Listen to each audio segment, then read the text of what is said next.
knowledge, that opportunity will always exist. But if you have aspirations to build a big business, you cannot be without a presence in social media. It's just not going to happen. Information flows so quickly today, instantaneously from market to market, that if you don't understand what's happening, and if you're not connected, you're at a huge disadvantage. This isn't always the case. I mean, there's a few people that have been in here for many years. Art remembers the days when we used to send out VHS tapes by Overnight Express and cassette tapes and that sort of thing, and you could wait 3 days until you followed up with somebody.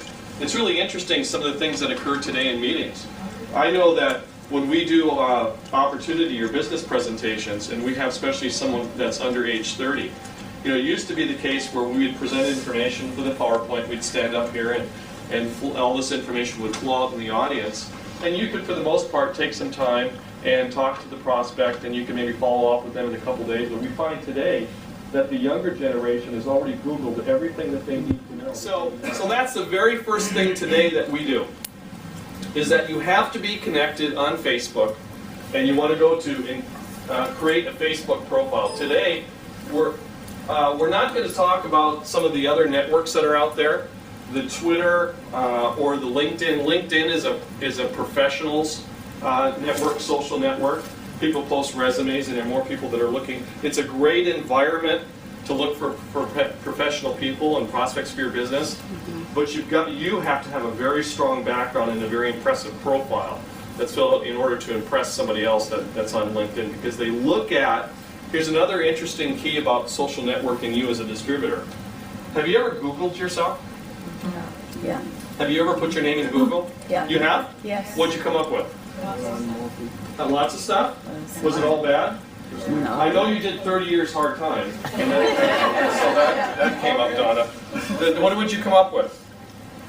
I have a counterpart in England that's an author. You have a counterpart in England that's an author? Okay. All work related. You have some work-related information? Okay.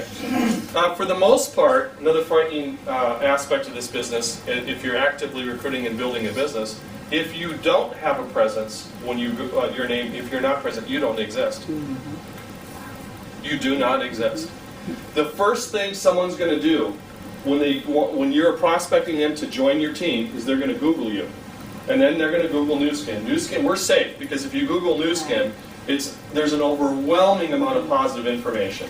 There's great YouTube videos, there's media information, there's news broadcasts, there's blog posts. It's 95, 98% positive. It's really, as we said yesterday, in the last 3 or 4 or 5 years, there's been more positive press, especially about the Galvanic Spa, than I've seen in the last 10 to 15 years. So we're on safe ground there. But for you, when people join your team, the first thing they're going to do is they're going to make a decision about you.